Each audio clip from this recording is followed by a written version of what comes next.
you going to listen to a podcast?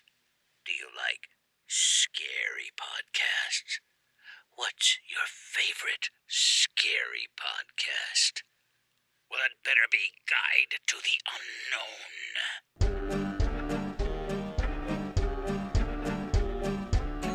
Unknown. Hello, welcome to Guide to the Unknown. I'm Kristen. And I'm her little brother, William. And today we are taking them on home.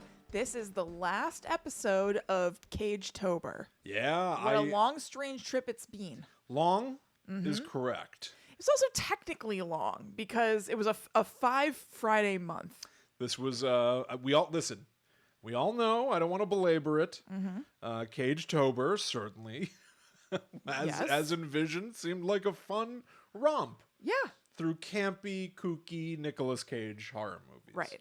In practice, it felt agonizing.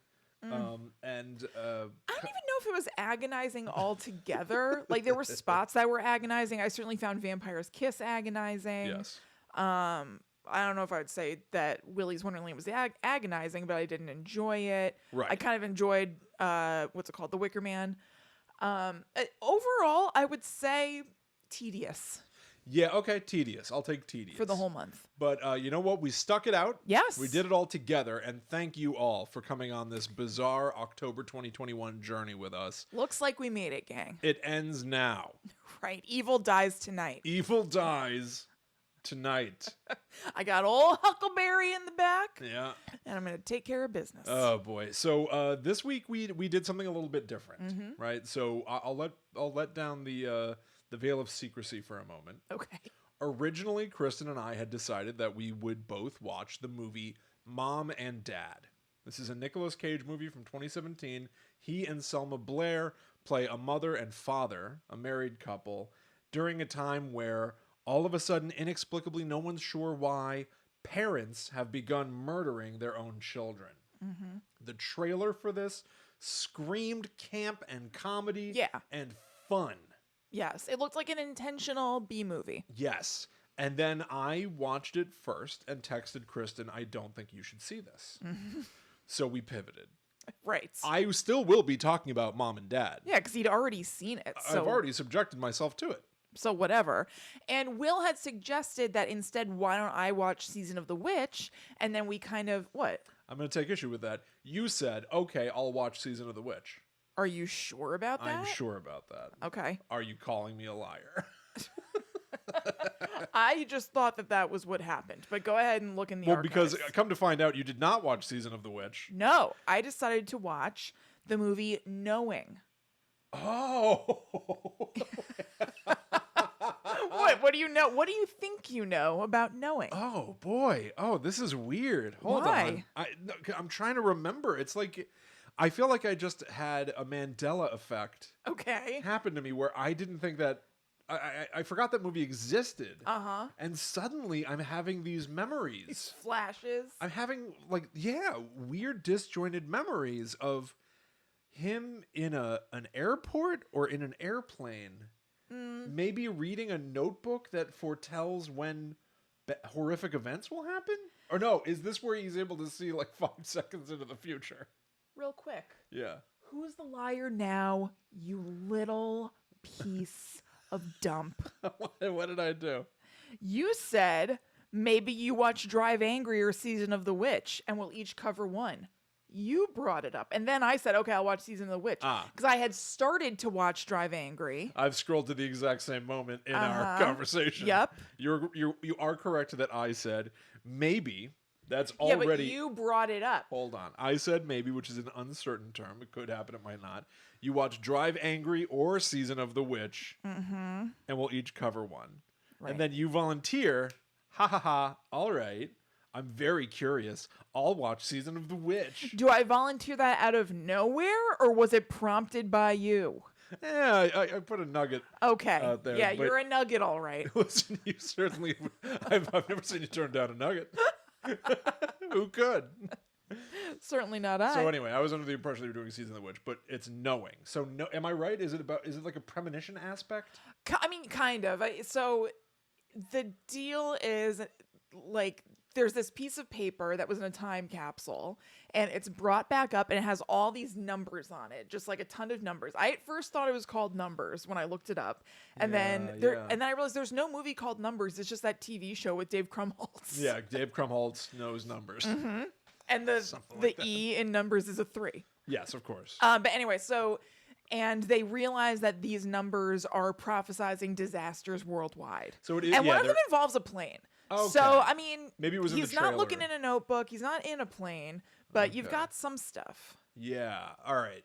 That makes sense. So, all right, can we just do that first? Can we just stick on knowing? I guess so. I just have a feeling that it's going to be more interesting, yours, because knowing, I have to say, was like pretty good, but it's not good enough to like really, really be effusive about. It was like, okay, this is a pretty good movie, actually. All right, well then we'll end with a diatribe from me. Okay, great. We'll do that. Yeah. So the deal with knowing is that there's this, so it starts back in the 50s, and there's this little girl who's like, you know, a classic creepy girl with like big eyes who doesn't want to do the stuff the other kids do.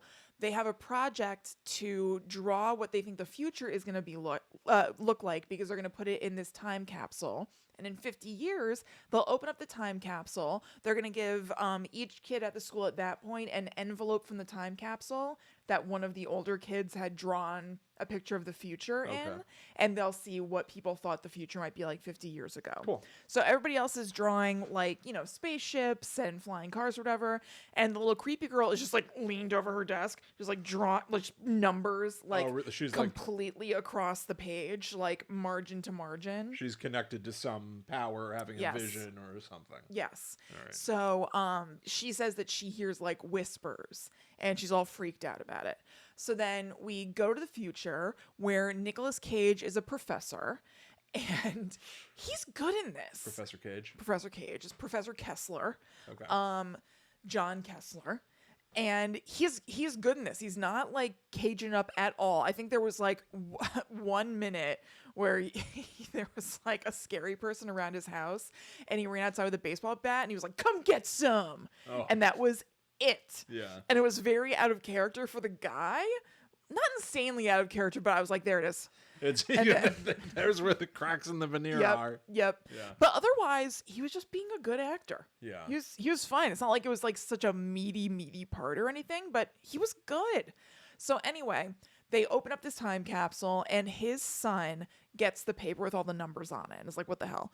And the son he's like a curious sort of boy, basically. Like, he likes watching National Geographic stuff. He's a curious sort of boy. Well, no, he's curious. He's not a curious, like a weird sort. He's a curious kid. And he was supposed to leave that paper at school, but he brought it home. Nicolas Cage is like, "What you weren't supposed to bring this home, like whatever." So Nicolas Cage is getting drunk after the kid goes to bed because his wife passed away. I'm not sure how long ago. And he just seems very sad about it, obviously. And sad Nicolas Cage is pretty effective, I have to say.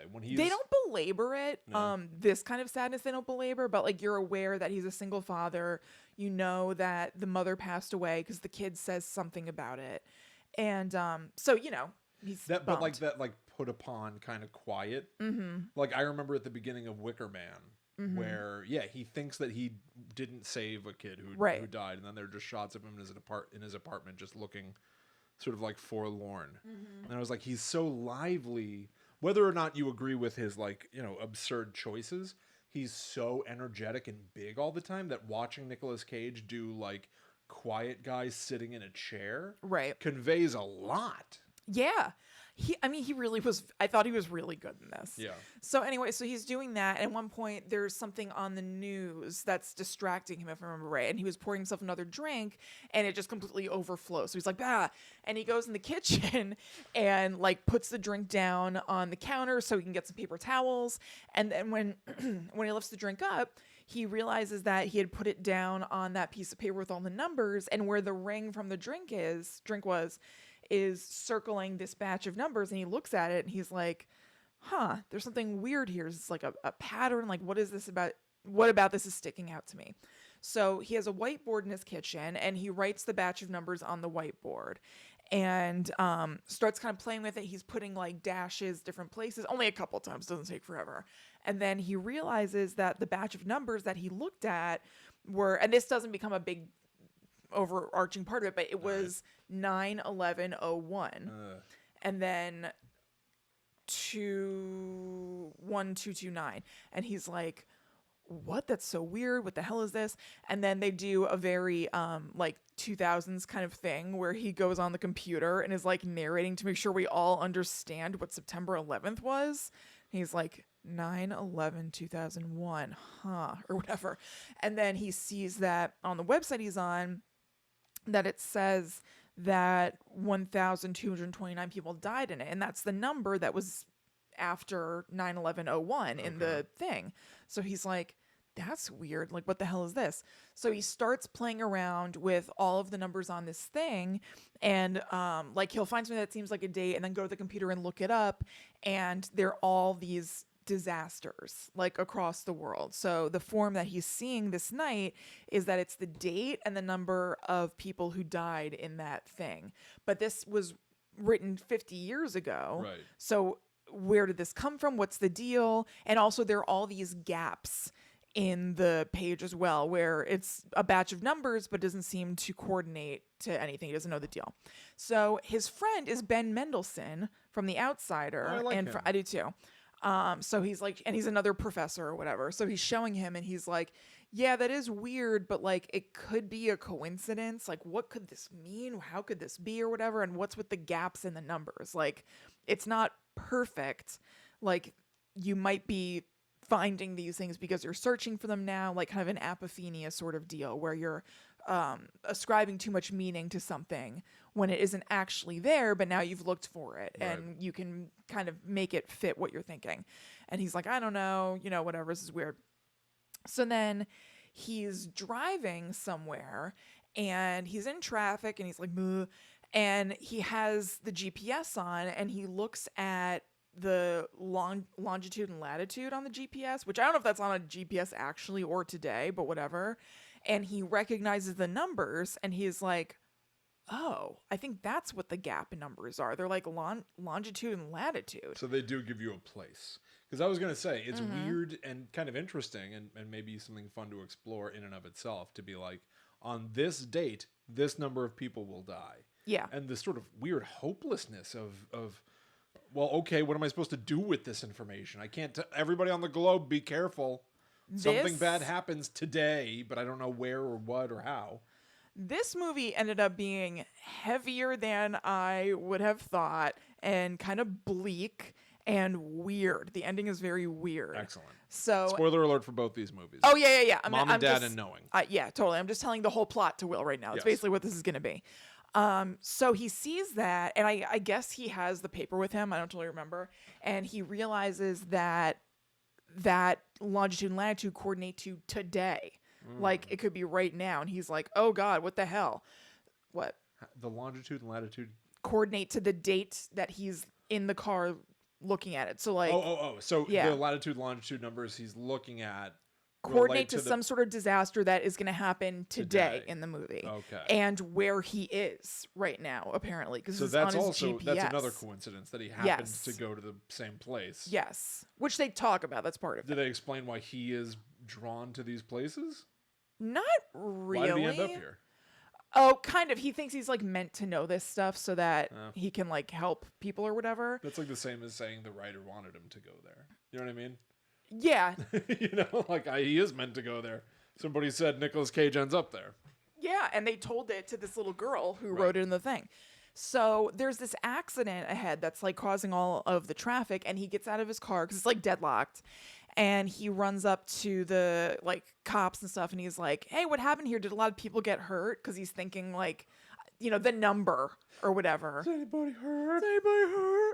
And the cop's like, oh, no, not too bad. And then as the cop is talking to him, he kind of like looks over his head and he's like, whoa. And it's a plane crashing like right above them. Ugh. So the plane crashes, and that's where you get that number from. And so he ran toward the crash and is trying to help people and stuff. And can't really help them. Yeah. So it's like sad and messed up, and he comes home, he's all like catatonic and messed up from it. And he starts to look into who was the little girl who wrote these numbers. What's the deal? Because it does say the name of the students from the 50s on each envelope that their picture is contained in, or in her case, her numbers. Does she have a cool old lady name now, like Yeah. Millicent Pennywhistle? No, something? it's like Lavidia Early or something. I can't remember what it is. Okay. But no, it's like a Early. fun name. Yeah. Is Early actually part of it? That's a little on the nose. I don't think so. I predict things and my name is Early. Oh my God, I hope it's not. I don't think so. My name is Way Ahead of Kiss Early. There's it can't be. I don't think so. I'm looking it up real quick. My name is Psychotonia. Look at that. Psychotonia, look at that. Let's see. I don't know how I can find this. Oh, it's like, okay, her first name is Lucinda. Okay. And what is her last name? Unclear. Whatever. All right. Anyway. I'll try to find it. Okay. So he goes to the teacher's house because she was still alive from the 50s. She was like this extremely old gal who was at the ceremony where they brought up the, the time capsule. So he goes to her and Oh boy. oh, I love it. So he goes to her and is like, so what was, okay, Lucinda Embry. Will just brought up. Okay. Name, yeah. All right. So he goes to her and was like, so do you remember anything about Lucinda Embry? Like, what's the deal? And she was like, oh, she was always kind of a strange girl. She was very, very quiet, and kind of tells him about the time that she flipped out at the ceremony for putting the time capsule in the ground, and they found her in a closet, and she was like scratching the walls. And she was like, please make the whispers stop. And he was like, oh, that's weird. So she has a relative still in the area, her daughter. So and it's Rose Byrne. And so he sets up Another plant. Great.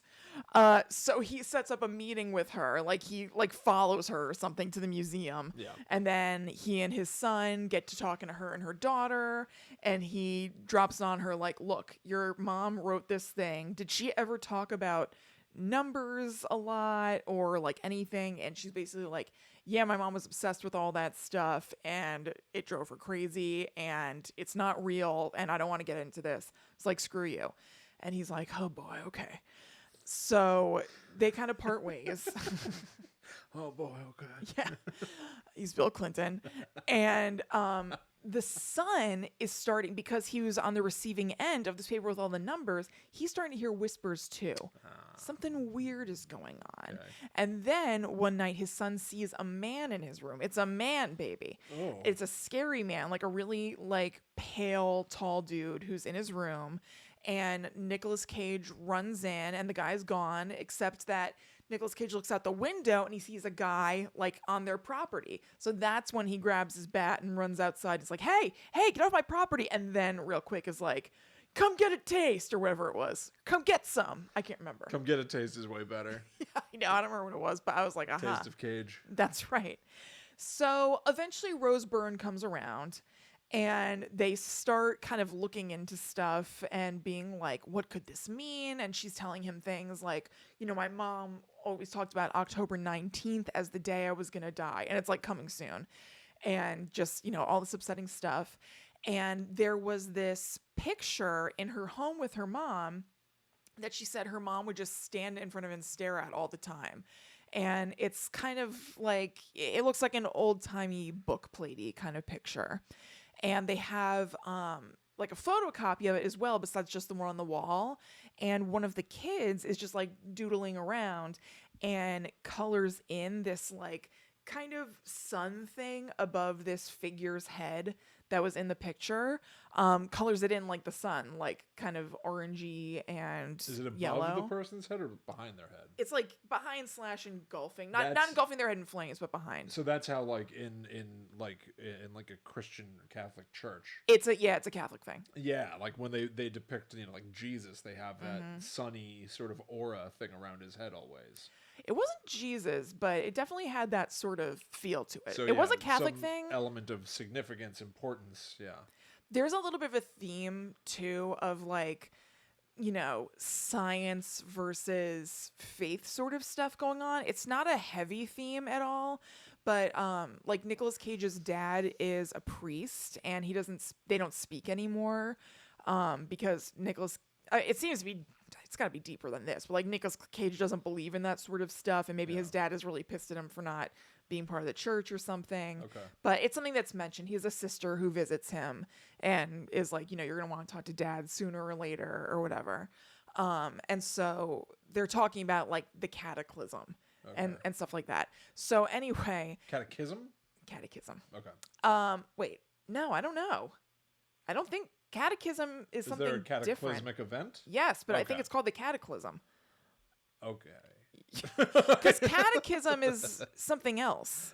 That's like CATECHI. Yeah. Cat. I don't care. Okay, great.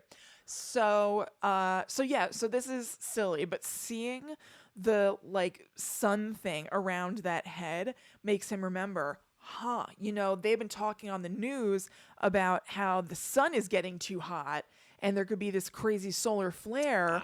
Maybe that's the event that's coming on this date, because also on the paper, I don't think I mentioned, everything except for, I believe it was 2 or 3 things have already happened. It's already predicted like things around the world that have been disasters, but there are some dates that are in the future on this thing. So he's like, oh God, what am I going to do?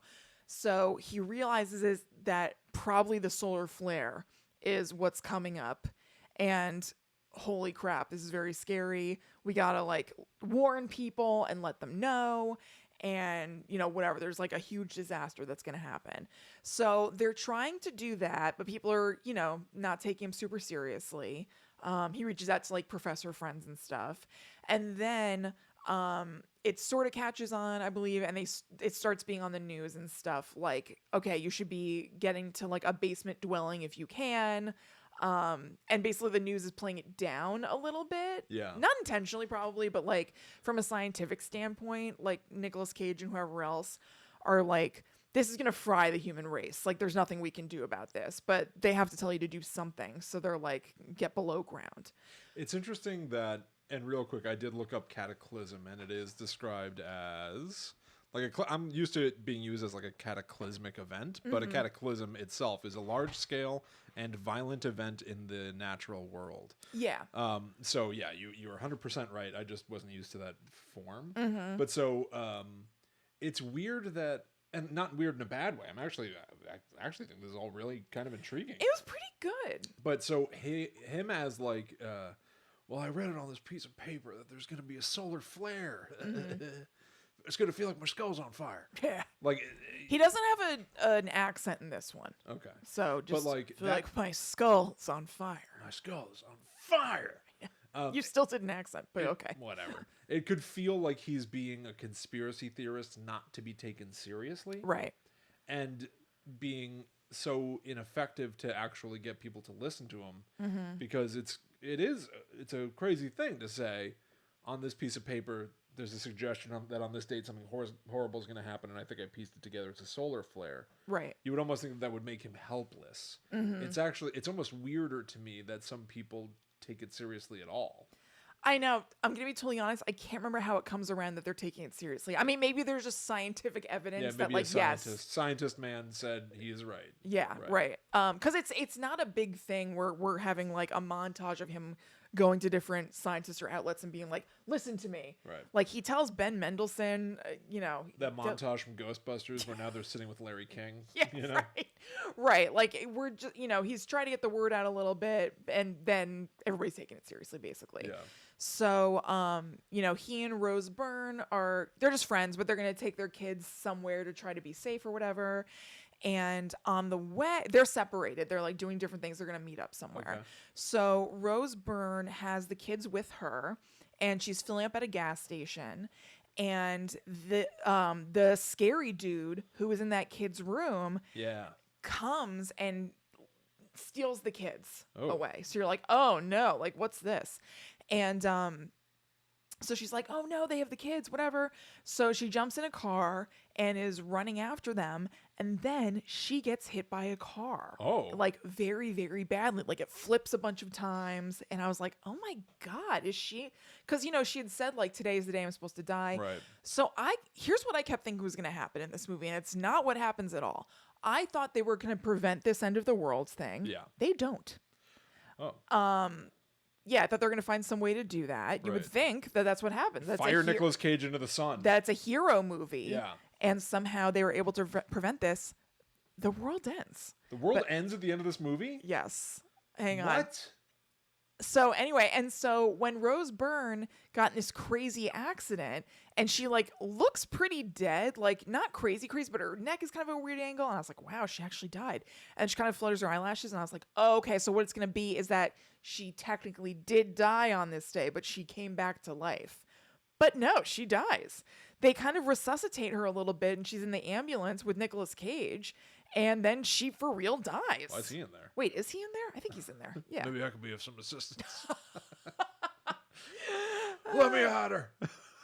He does. He is in there, right? Yeah, I think he is. Sir, you're not Sorry. supposed to be in here. My brain is fried from too much CAGETOBER, I guess. I know. He's everywhere. I just think he's I know, that's a thing. I mean, frankly, for me, he has been everywhere this month. I would Just say that, like, everywhere I look. hours-wise, minutes-wise, at least half of what I've consumed in entertainment this month has been Nicolas Cage. It's too much Nicolas Cage for a given month. So he's everywhere to me. He is. He is everything to me. Yeah. When I close my eyes, it's him I see. He is all. Yeah. So anyway, so she does die, and I was like, wow, okay. So the solar flare, it's a coming. It's very real. And also, I forgot to mention that the kids, especially when they're hearing whispering, are finding these like smooth black stones everywhere. Like the stones that are in your sink and my sink. Oh, okay. I have decorative stones in my sink, and then I gave Will and Allie some, so they did some. Yeah. They're kind of like that, and they'll appear places. So when they see that, like the adults kind of know that the weird, you know, alien scary guys are around, whoever they are, and they're like, okay, this isn't good. We got to get on out of here. Do they explain what they are? Yes, that's what just made me think of it. Could they be droppings? Everywhere those aliens go, they leave smooth little pebbles behind. That's their equivalent of like deer turds. Yeah, you know when a deer's been around. My God. It's happening. I stepped on one. He's been here. Show yourself. They just honestly they explain it, but not told. Like I don't understand why they're with them all the time. These pebbles, but it's kind of explained. Okay, here's where it gets this crazy. I can't wait. I don't know how I feel about it. It was kind of cool. It was definitely fun to watch this part, but I was like, whoa. Okay, so Nicolas Cage gets to I think it's the house that the lady used to live in. That was like their meeting point. And the kids are there, but she's not there. And he's like, hey, okay, you know, we got to get out of here or something.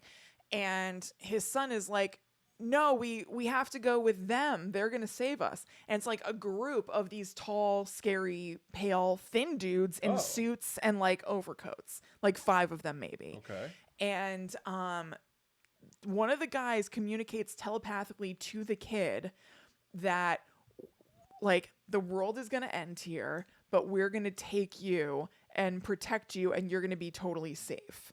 So, you know, don't worry about it. And so the kid thinks at first that Nicolas Cage is in on that. He can come too. But the aliens are like, no, just you two, the 2 kids. And also they now have 2 pet bunnies that I guess they found like running around the property or something of the house. They're each holding a bunny. Uh-oh. What do you think? What are you uh-ohing? It doesn't feel good. Right? Bunnies symbolically procreate. So they are Adam and Eve-ish. Right? Yes. Oh, boy. Yup. Oh, boy. That's exactly what's going on. Oh, boy. So, you know, they have like a tearful goodbye, and it was sad. Nicolas Cage sad was very sad. Yeah. They're crying and stuff, but he's like, you got to go or whatever.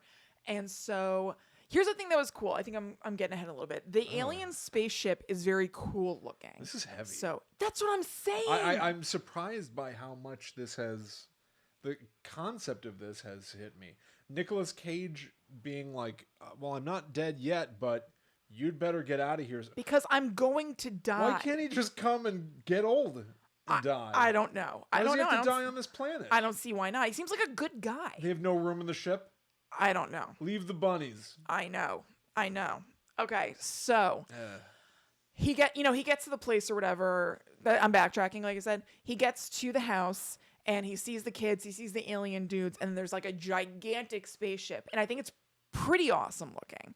And it comes down, and so he's like, whoa, this is all real. You know what I mean? It's undeniable. These are not just like creepy pale men. Like something I have never seen that is otherworldly is going on. So anyway, that's exactly the deal, Will. So, he's like, okay, go, I'll see you someday. And also they have a whole thing because the boy's mom had died. You're right. About heaven and stuff. So, people have told the kid that he'll see his mom again someday, but he's aware that Nicolas Cage doesn't necessarily believe in heaven. This is from the beginning of the movie. And he's like, but you don't believe in it. And he's like, I don't know what I believe. And he's like, but you can believe in it. Like, whatever. And also the kid it's somewhat neither here nor there. I guess it must play in somehow to the whispering thing that the kid hears.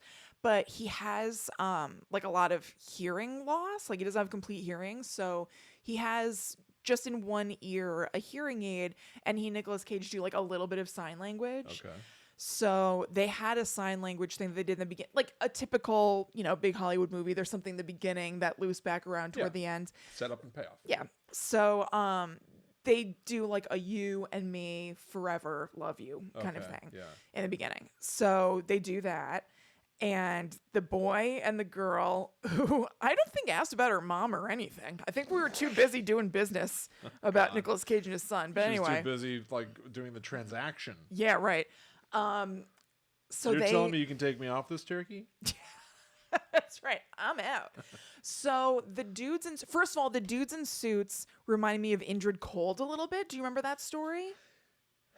It has to do with the Mothman. Right, yeah. It was a guy in a suit who appeared in a spaceship and talked to a guy in a car named Woody Derenberger and talked to him without opening his mouth or anything and just telepathic. It's really just that it was a guy in a suit and telepathy. And spoke to Richard Gere on the phone in the movie The Mothman Prophecies. I haven't seen that in forever. I don't remember it. The good moment in that movie is when Indrid Cold makes the first phone call. It's so scary. Yeah. Look up the Indrid Cold phone calls from Mothman Prophecy. That's all you need. I'm sure people love that movie. It's just my opinion, but so scary. Like, so scary. Like I've been wanting to watch. I watched it like renting a disc from Netflix however long ago. Yeah. But I haven't still seen it rent since. discs from Netflix. I did know that. Yeah. Yeah. Anyway. So they turn into like they kind of like shed their human looking forms. And it looks cool though, I have to say. Like it looked cool. They transform into these alien / kind of angel looking things.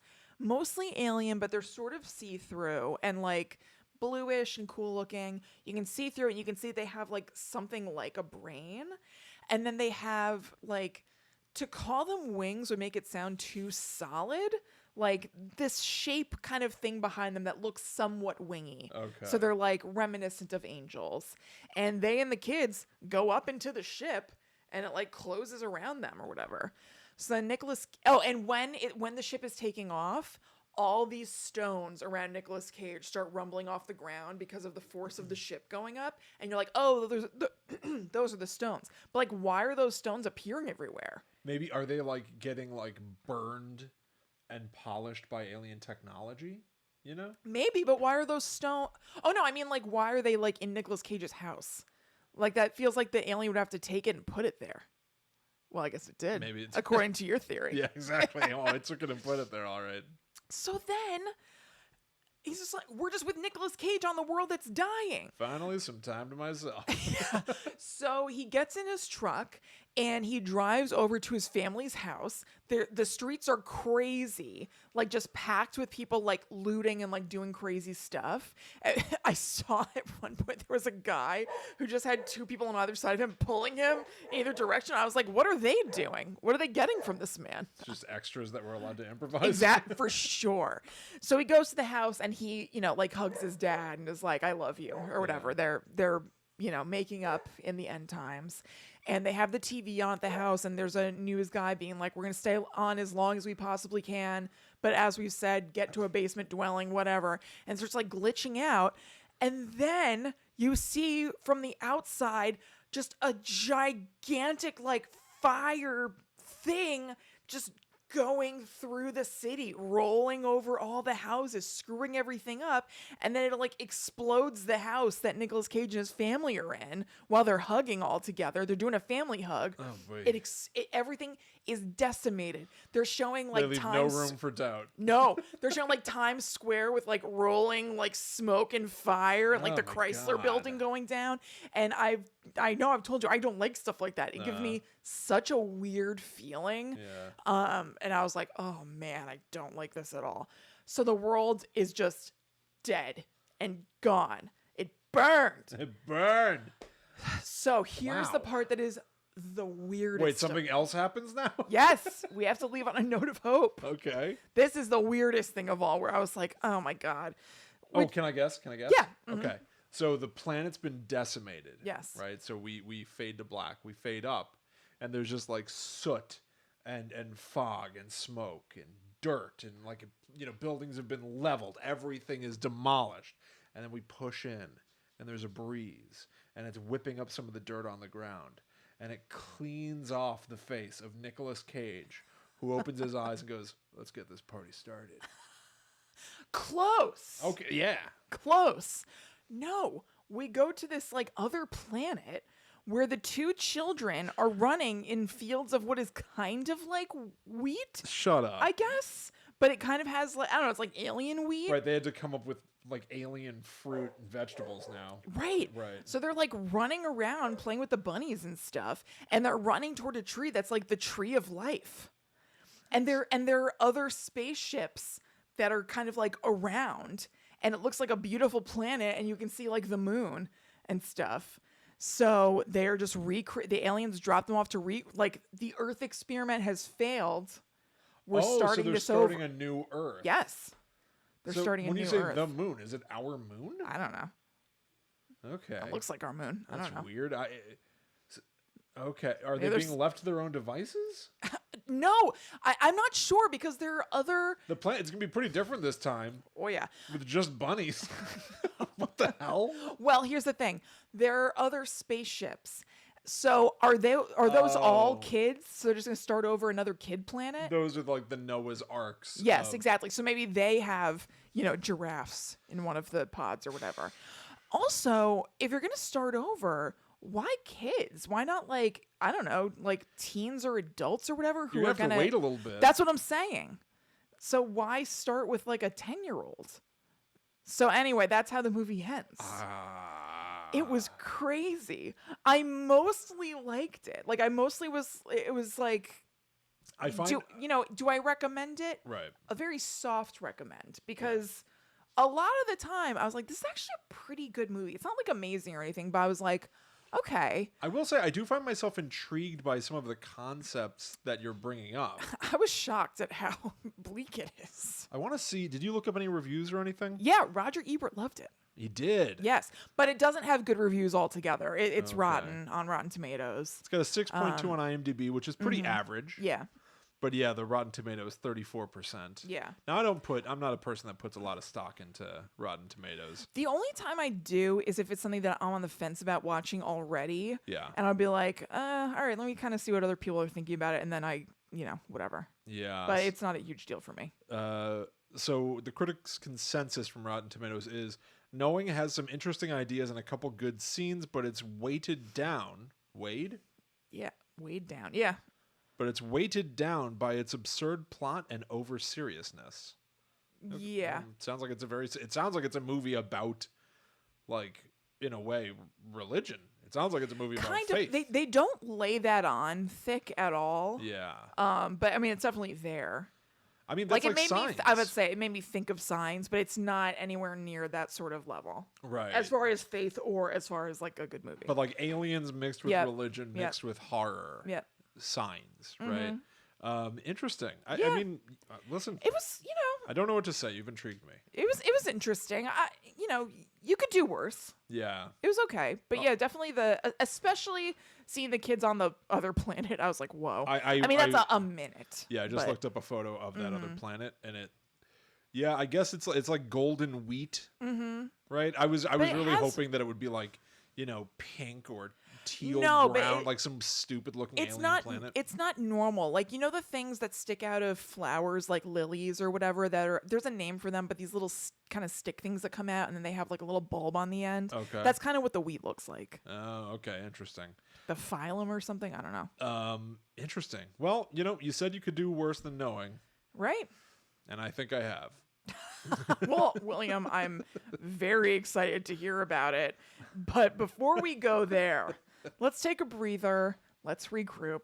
Yeah. Let's spend a little bit of time with Tracy Michelle Bullock of Simplicity Do Your Dream. Let's This movie do was it. anything but simple, so I could use a little bit of simplicity from Tracy, I think. That's right. So let's let one of Tracy's clients tell you all about her. Great. So, quote, having Tracy as a coach is having the assurance that you will be fully supported and listened to. She has the ability to look beyond the problem and to bring creative ideas in a very practical way so that you can focus on the strengths you possess to overcome whatever obstacle you might be facing. I, personally, have been working with her during the past 4 months and have created a new platform to empower women through workshops and training. That was Kizzy Petite, coach for women and postnatal doula. Yeah, so I also just want to comment on that real quick about the versatility of Tracy. Oh, yeah. Because our last quote from a client was from, I believe, a musical engineer. There have been people who we've heard from in past ads who were business people. Just really, she can generally give you really great guidance and coaching that you and she can tailor to whatever your individual business is. Well, I think a lot of businesses have shared problems. Absolutely. How do I get started? How do I reach people? How do I market myself? Like, whatever your business may be, I'm sure there are very complex specifics about it.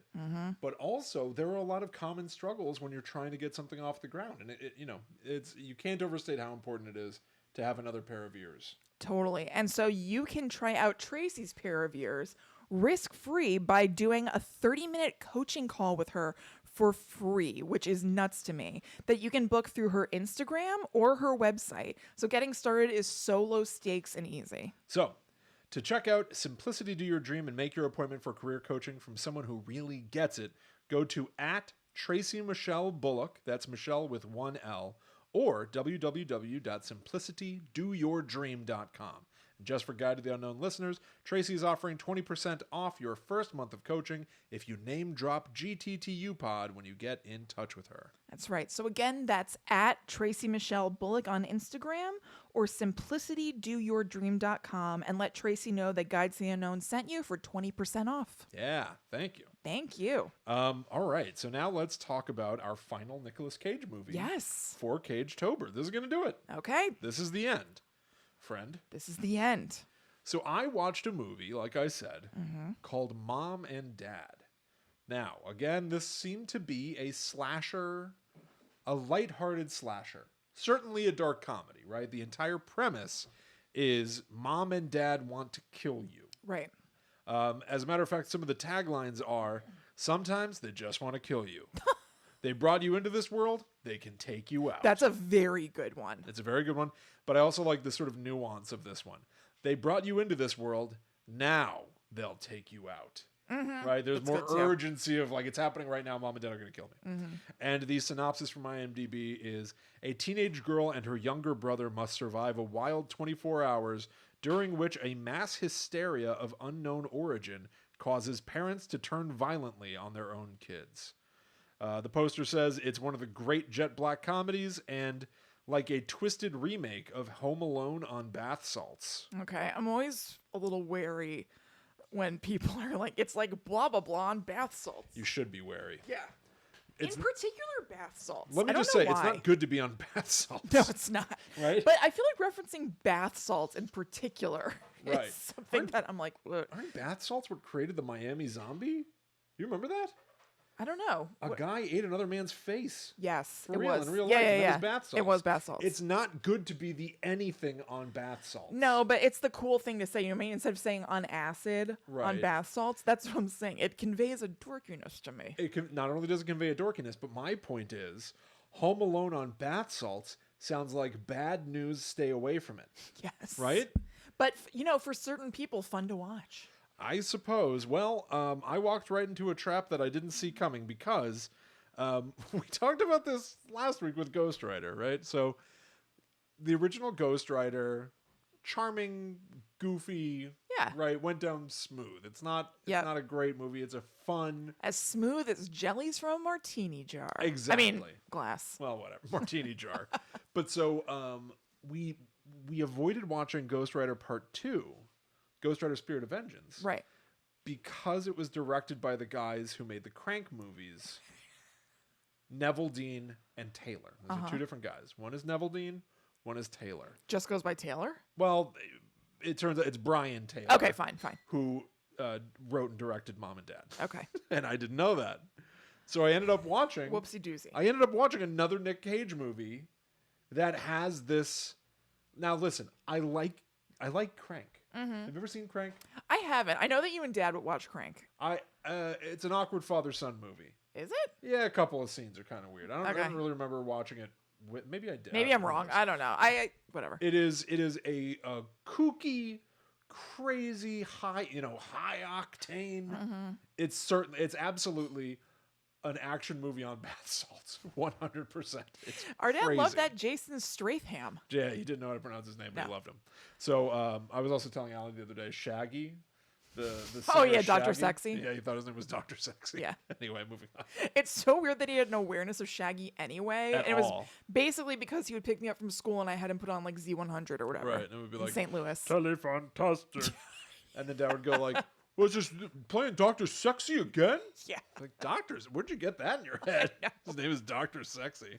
Anyway, paging Dr. Sexy. So, Mom and Dad is filmed like a Crank movie. It is all of this handheld shaky cam, low frame rate, so it's super choppy visuals, and everything moves really fast, and everything is way over stylized. The music, this is something that it's hard to like really get across in a podcast, and it's such a nitpicky point of mine. It's just my taste. I have a big bad issue recently with ironic music choices. If it's like, this is supposed to be a fun song for children and it's played over murder and mayhem. Oh, yeah. Like it's okay. Obviously that's like fun. It's like chocolate and peanut butter. But like everybody's I don't doing think it. is. So you can't escape it, so it's no longer special, right? It's Like a in gimmick. like in what? Forget it. Everything. American Horror Story. All of American Horror Story is ironic, deliberately inappropriate music choices. I don't know. It is. So Have you watched it lately? not in the last Okay. Exactly. You haven't seen it in like years. 2 years. How about this? The most recent thing I remember is the trailer for the Nurse Ratched show. Okay. And that was like, like, I don't know, like 50s doo-wop. But the point was everything is gritty and yucky. Uh-huh. Right? And it's Yeah. like, this again, right? So, anyway, this movie's a chore. How long was It it? was a hard watch. I don't know. Okay. I don't know. So here's the Knowing was 2 hours, just so everybody knows. That's a long movie. Yes. Yeah. So here's the plot. It's a dysfunctional family headed by Nicolas Cage and Selma Blair, who are in the midst of a midlife crisis. They have 2 kids. They've got a nanny or maid. I'm not sure. The maid brings her own child around. When she's like over there doing Yeah. stuff, that's a thing. That's a thing? Okay. And, everything is like pretty run-of-the-mill basic. Nicolas Cage has... is there any stuff about cars and knowing? Is there like No. a car in that? Because again, in this movie, he like has a flashback to driving like a hot what's Dwight Schrute's car? I don't know. That T-bird or something, like a hot bird. I have no idea. Well, Hot bird. He spins that hot bird. Yeah. So he has like a flashback to doing donuts with like a nudie lady. Weird. And he's going through like a big midlife crisis. Nicolas Cage in cars. It's a real thing. Right. But there's foreshadowing throughout the movie, just like a zombie movie. So like families getting ready for their day, and they get in the car in the driveway and they go off to school or they go off to the office. And meanwhile, there are reports over the news of, this an accident occurred. A woman pushed or abandoned her car with her kids in it on the train tracks. And it seemed to be intentional. Was it murder? Like all of these like questions hinting parents are killing kids. And that stuff is effective for me. It's very tropey, but I like the zombie trope. I like hearing foreshadowing. And somebody snaps off the radio and they're just like, eh. Yeah, exactly. Newscasters who are out of their depth to understand that this is like a sea change event. This is like the end of the world almost. Right. So the parents are compelled to kill their own children. It is hypothesized on TV that it's maybe a reverse survival instinct kind of a thing. So like how they say, a parent could, if their baby was under a car, they could lift the car to get the kid out, right? Extreme strength manifesting in a moment of panic, or how you'd step in front of like a bullet to save your kid. But why are they panicking? Like, it's the opposite. But why? No, it's not even necessarily that it's a panic, but the survival instinct of a parent is no matter what, protect your kid. So the reversal is no matter what, kill your kid. Right, but what's causing people to do this? We don't know, and it's never explained. What? It's never explained. I don't like that. That's annoying to me. I sort of agree, but think about zombie movie rules. It's, Night of the Living Dead never says what. There's this whole thing about like yeah, but a this is so satellite from particular. Venus. You know what I It's mean? very Like they're specific. usually single-minded in zombie movies. Like everybody's brains are wiped clean and they just want to eat. Right. Like this is still conscious, but Yes. you're making these choices. And it is choice based. Once things like really kick off, like Nicolas Cage is actively trying to figure out, his kids have locked themselves in the basement, and he's trying to figure out how to get them. So he's like lying to them, Right. and scheming, So that's and why like it's going to strange get to me. tools and stuff. So Right. they're still themselves. They just must kill their kids, but they're not mindless. They're not robotically doing this. He and Selma Blair have like a lot of back and forth, and we'll be like, "What happened to us?" And we used to be Nick and Selma, and now we're just mom and dad. So like they have like a heart-to-heart conversation. Yeah. But also they're trying to kill their kids. The closest that I can tell you is this.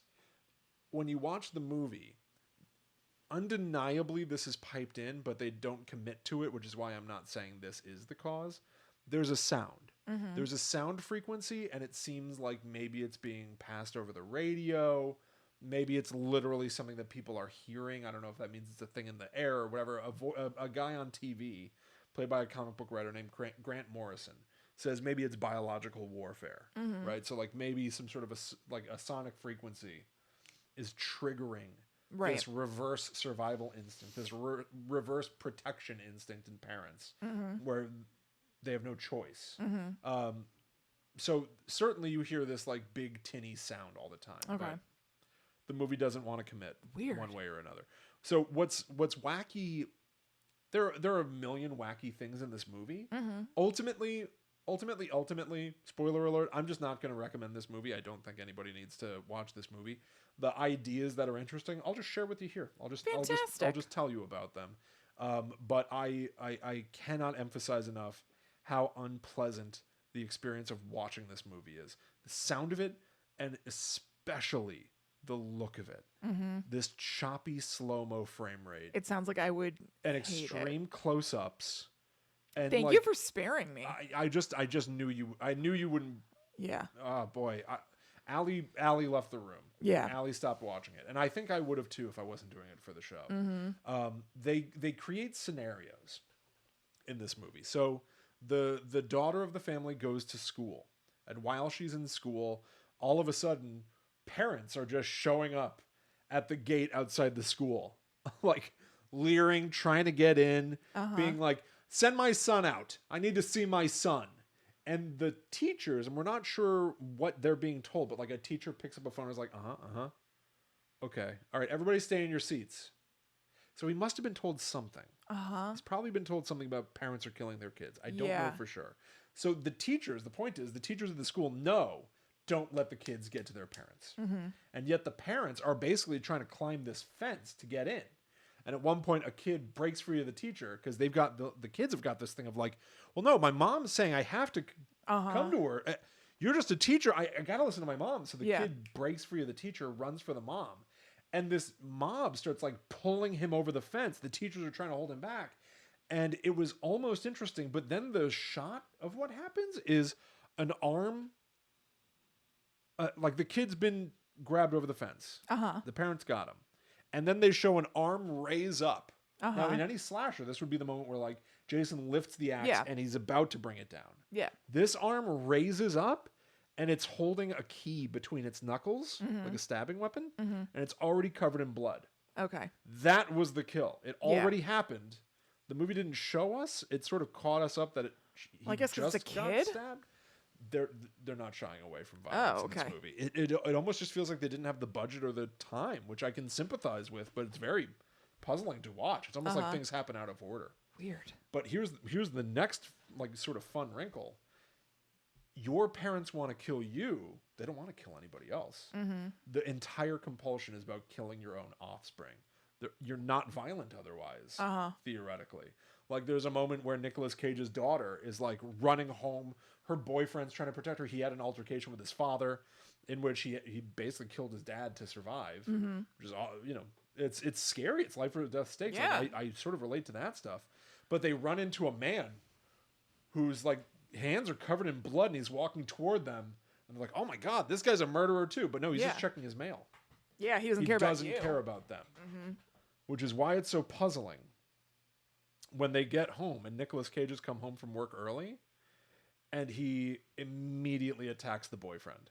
Oh, that doesn't make any sense. Immediately attacks the boyfriend. At first, it could be Nicolas Cage being overprotective dad and being like, I don't want her dating you, right? You're older than she is, and I know what boys were like when I was your age. But then he... Could it be because the boyfriend's an impediment to him killing his daughter? It could be. It could be argued that. Except he like throws the boyfriend against the wall and then gets him down on the ground. And then, I don't even know how to describe this.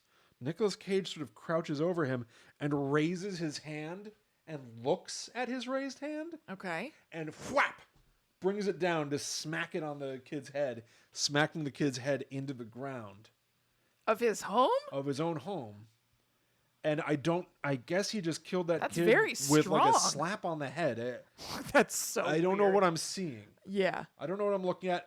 And he didn't need to do that. And it makes it just feel like Nicolas Cage was already crazy. And that's my primary issue. Almost like Jack Nicholson in The Shining. Yeah. Where you're like, oh yeah, this guy seems like he's fine. Yeah, great. Let this guy get locked up with his family. He's already really intense. Oh yeah. Like, well, he saw it on the TV. Yeah, right. He's like already giving his wife shit in the car. Oh, and he had broken his son's arm. Yeah, he already. broke his son's arm. Yeah. Yeah. Nicolas Cage in flashbacks is like he's talking to his son and being the cool dad who will say like inappropriate things and curse and stuff. And then at one point, there's a weird flashback where the kid found a dead animal, thought he could bring it back to life or something, and put it in his dad's Firebird, his T-Bird. Okay. His hot rod. Thunderbird? Is that a thing? Thunderbird, maybe. And then Nicolas Cage found it. Okay. And he's like, oh my God, dead animal in here. So he's sitting with his son and he goes like, I understand what you're going through, but you know, if you touch my car again, I'm going to have to kill you. Okay. And he lets it linger for so long that you're like, this man He's actually gonna kill threatened this to kill kid. his kid in a flashback. Yeah. Also, so you're like, oh, he's always been evil. Yeah, right. He's always been out of his mind. This event of parents wanting to kill their kids is almost... It's like a cover for him. Yeah, it's almost irrelevant. Yeah. Also, there's a nitpick, but every time they go to a flashback, I thought I was looking at new characters for a second. I thought I was like in a new scene. Did they do too good a job of de-aging them? No, it's just like so visually Yeah. confusing. So, Selma Blair has the most interesting moment in this movie. Mm-hmm. And it isn't what I thought it was. Okay. She, the entire time, is like watching these events unfold and like hearing through the grapevine, like, yeah, something's going on. Something violent is happening and people are killing kids. Oh my God, are they killing their own kids? She has, I'll get to the good thing. This is the worst moment in the movie. This almost made me shut the movie off. This turned me against the movie in such a big way. She has a sister who's giving birth. Mm-hmm. And they have a scene, they have a birthing scene in this movie where they then hand the baby, the newborn, to the mother who just gave birth. And she's hugging it and cradling it, and then she starts hugging it too hard. Oh my God. And this movie I don't even like hearing about that. and it's so much worse. I'm sure. It is so intense and horrible, and I can just like hear the dude that made Crank being like, I created such a scary scenario. Or such like a fun, surprising scenario. And I'm just like, it just makes me feel like I gotta take a shower. I don't know why you want to make a movie that makes me feel bad and horrible. And I love horror. I'm a horror writer. I don't want to write things. I want to write things that like spook you. So when you're taking the garbage out alone, you're like, oh, I'm scared. Yeah. I don't want to write things that make you go like, oh, I have to wash my hands. Yeah. And I have to get this movie out of my system. Totally. Right? I don't know why you want that. And watching this, it was so uncomfortable and sounds so awful. horrible. And listen, it's entertainment, whatever. It's not real. But man, it just gave me a watching visceral, it is real. Yeah, You're experiencing it. I really did not like that. Ugh. So the good thing, Okay. the interesting thing, Selma Blair now realizes, yeah, it's confirmed. Parents are killing their kids, and they may not be in control of what they're doing. They have to do it. I've got to get home and save my kids because my husband. She like tries to call him at the office, and he's not there. She's like, "Oh my God, Nicolas Cage is going near my children." Yeah, right. I've got to save my children from Nicolas Cage. Yeah, he's my husband and their father, but it's Nicolas Cage. So she's driving home, and she's listening to the radio, and on the radio they say, "Stay away from your children. You might think that you need to get to them right now. Stay away from your children." Yeah. And there's a hair of a moment where Selma Blair almost goes, am I driving home to save my children? Or is an instinct that's not within my control compelling me to get to my children? Yeah. And I think that's a fun, fascinating thing to explore. Yeah. Who hasn't had a moment of, like weakness? Like, oh man, I ate too many pieces of pizza. I knew it was the wrong thing to do, but I had to do it. I think we've all got these things that we are sort of in control of, but sort of not in control of. Weirdly, like something can make sense, absolute sense in the moment. And then after the fact, you're like, how could that ever have made sense? Yeah. I wanted to see her struggle. Yeah. And I wanted to see her have to come to terms with this and try to fight through it. She goes home. She immediately wants to kill her kids. Yeah. And we're just let's in kill it her again. kids. We're just in it. Yeah. And there is no pulling back. There is no coming back. Right. So the kids barricade themselves in the basement. So the parents start trying to run gas into the basement to sort of gas them out. The kids manage to get out. They start having like fun, cool kid dialogue of like, Nicolas Cage is like, I know I can get through the door with a sawzall. It saws all. Yeah. And so they bring that back a few times in the movie. Oh my God. A sawzall, it saws all. So we have a flashback where the kids in the basement are like, why is there all like this destroyed stuff down here? Flashback. Nicolas Cage bought himself a pool table. And he didn't tell Selma Blair. She catches him putting it together. And she's like, when were you going to tell me about this? So he demolishes it himself with a sledgehammer while singing the Hokey Pokey. Oh my God. William, thank you so much for telling me not to watch this. This is both your birthday and your Christmas present. I don't accept. I'm going to need something with a monetary value. But thank you. I did you a big one. You big really solid. did. So again, the point is made. Like what the point of like each scene should have a function, like a point of something we're learning. And almost every time we see Nicolas Cage, what we're meant to learn is he's out of his goddamn mind. Right. I get it. And always has been, it sounds like. I get it. Yeah. He demolished his pool table with his own sledgehammer and flips out because he's having a midlife crisis. God. So anyway, they're trying to get to the kids. Another fun thing that happens is at some point the maid is like mopping and stuff, and she's yelling at the son of the family who doesn't go to school. He's just always at the home. Okay. I don't know. And she's like, you should listen to your parents. You should really listen to your parents. And they don't really mention what's going on until way later when she's still mopping and the mop is covered in blood. Oh, that's kind of cool. And they still don't mention what happened until Selma Blair is trying to run a gas line into the basement. She has to go around the house, and she walks past the garbage can. There are a bunch of flies around it, and she opens the garbage can, looks inside, and kind of goes, huh, and drops the lid. And I was like, oh, I hope they leave it there. Yeah. In the margins of this movie, the maid killed her child. Did they leave it there? No. She goes like, I found Melissa in the garbage can. Yeah. Which is fine. That's Still not so bad. functioned. But it was so in the fringe of the story for a while that it was like a secret story that is cool. It was like a side plot. Yeah. You know, you just had to notice or be paying attention to. Yeah. And it was pretty fun. Yeah. All right. So let's get to the end. Yeah, of this how does it movie. end? They were supposed to have dinner with Nicolas Cage's parents. They've arrived. Do they kill Nicolas Cage and Selma Blair? It's a fantastic twist that is part of the trailer, right? This is again, the trailer sold to me madcap wacky movie because you see mom and dad trying to kill the kid and smashing through a car window to get to them, and Nicolas Cage baring his teeth and yelling, ah! And then bing bong, and Selma Blair goes, we're supposed to have dinner with your parents tonight. Mom and dad coming soon to theaters. And you're like, oh, grandma and grandpa are going to get in on the fun. Yeah. We're all going to kill each other. But then when you watch the movie, you're like, oh, I feel sick. Right. My tummy hurts. I'm not okay. But still, when this moment occurred, bing bong, grandma and grandpa were here. I was so excited. Yeah. Nicolas At Cage least a little something different. Yes. Nicolas Cage answers the door and it says mom and dad. So they're like elderly. One of them is Lance Henriksen. Okay. Who is, you would know him as the director John Milton. Oh, yes. From Scream 3. Uh-huh. He'll give you whatever you want. Right. Script approval. Final cut. Oh, God. I already have it. He's from Aliens. He's Bishop, the robot. He's a fantastic like character B-movie horror actor. And he's a grandpa. And he walks into the room and he immediately starts stabbing Nicolas Cage in the tummy. Sweet. He's instantly stabbing his son. Yeah. And in turn, Nicolas Cage is trying to fend off his father and chase his son. Uh-huh. And we're in, this is the premise. Right. It's finally happening.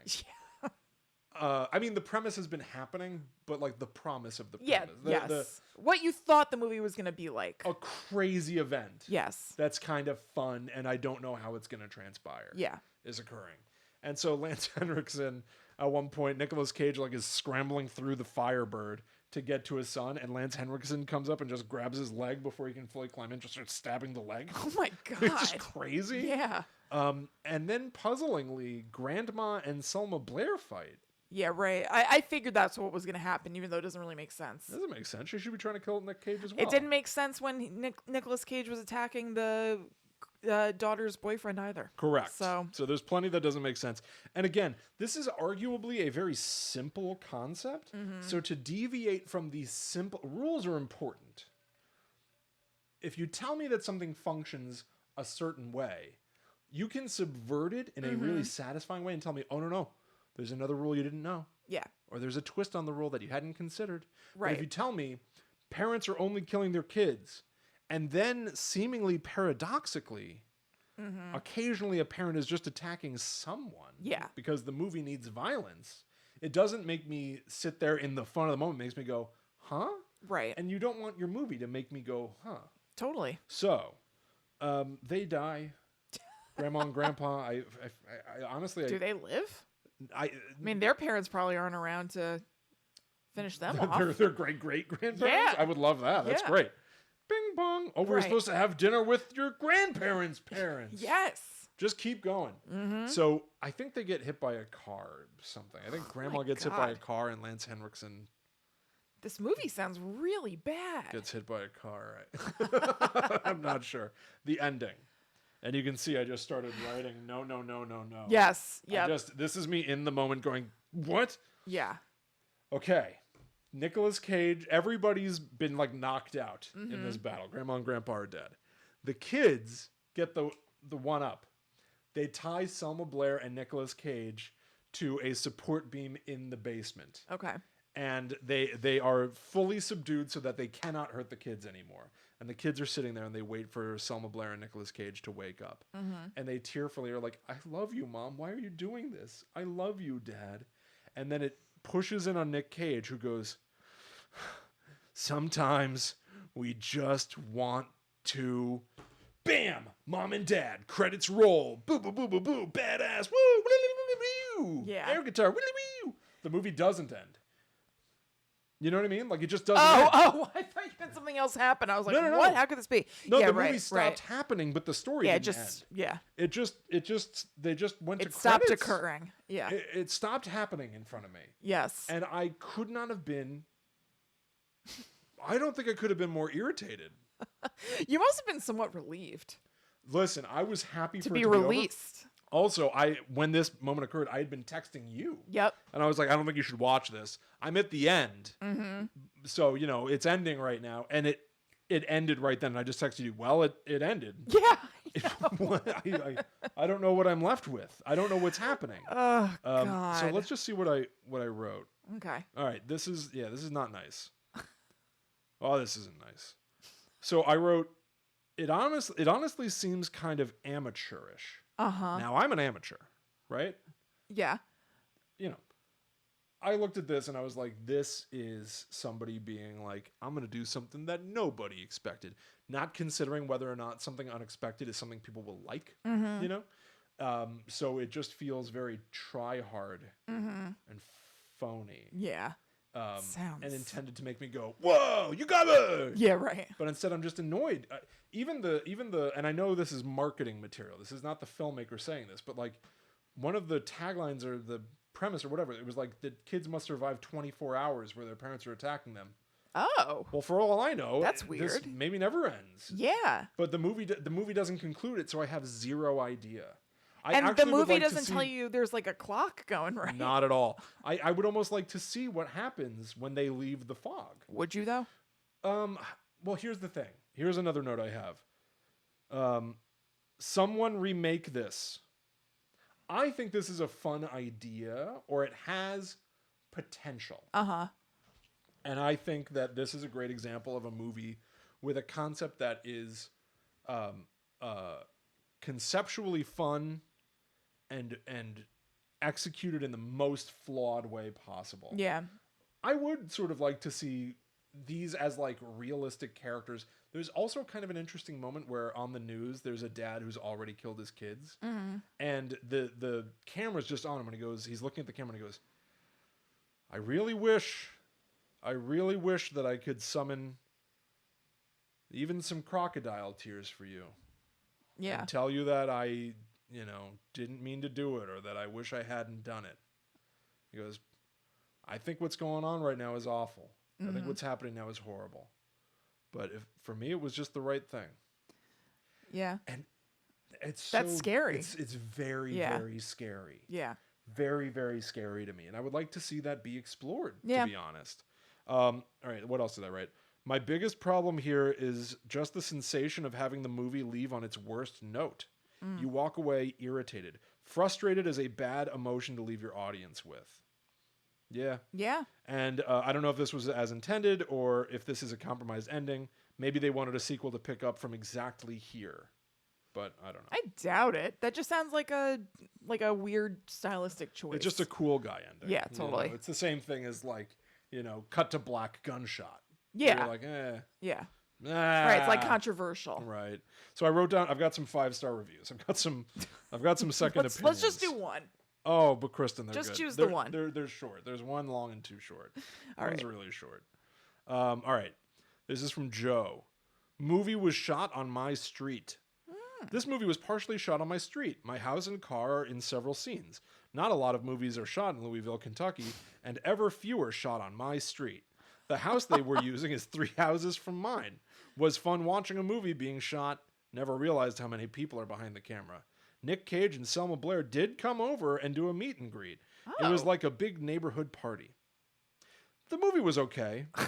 Say 3 out of 5. Okay, was the experience 5 out of 5? 5 out of 5 stars on this review. And within it, he says, yeah, 3 out of 5. 3 out of 5. He was reviewing the experience. No. The plot of the movie was interesting, considering the subject matter of the movie was a lot less bloody than it could have been. Interesting psychological/horror movie, not one of Nick Cage's best performances. The director of this movie worked on one of Nick's previous movies. The reason for 5 stars, my house was in the movie. We know. Oh yeah, we know, Joe. 5 stars. It's a 3 out of 5 movie. We got it. 5 stars. Your house is Yeah. in it. All right. This is titled "Turn Down the TV, Kids." ... LOL. Funny That's movie. what's gonna get you murdered. Yeah. Funny movie. Not really too gory, but has a good message for kids. Does it? Kind of what all of us parents think in the back of our minds. And they made a movie to give kids a heads up. What if? Oh my god. 5 stars. And my last one here is from good old George Botello, All reliable. titled "Okay Movie, I Wouldn't Pay to See It." Remember that was on House of a Thousand Corpses or something too. Something where like they that. said like wouldn't pay to see it. Yep. And the body of the review, "Okay Movie, I Wouldn't Pay to See It." Same thing. 5 stars. That's awesome. And there you have it. Mom and Dad. Oh man. Mom and Dad and knowing. So that was a Nicolas Cage double dip to take us on out of CAGETOBER. Oh, I feel Thank so you dipped. for sticking with us. We hope you enjoyed the show. And definitely go check out patreon.com/GTTUpod if you would like to support the show and get some extras while you at it. We have a number of different tiers that go from you being able to get 1 bonus show a month all the way to getting 4 bonus shows a month, or released on a weekly basis, we should say, because clearly some months have more days of the week in them than you would think. Well, now we like know. this month with its 5 Fridays. Next October, we're going to have to do substantially more planning. Oh, yeah. But yeah, Kristen's 100% right. Right now on patreon.com/GTTUpod, the latest exclusive episode, we brought back Ghost Adventures. Yeah. We did a new episode where Kristen and I watched an episode of the Zach Bagans ghost hunting show, Ghost Adventures. They went to an old West Cowboys saloon. Yes. And it was a catastrophe. Of course it was. So that is available for Banshees and Demons. So go get it. Patreon.com/GTTUpod. Super fun to... And we're going to do that again. We're going to bring back some older formats that we've done before.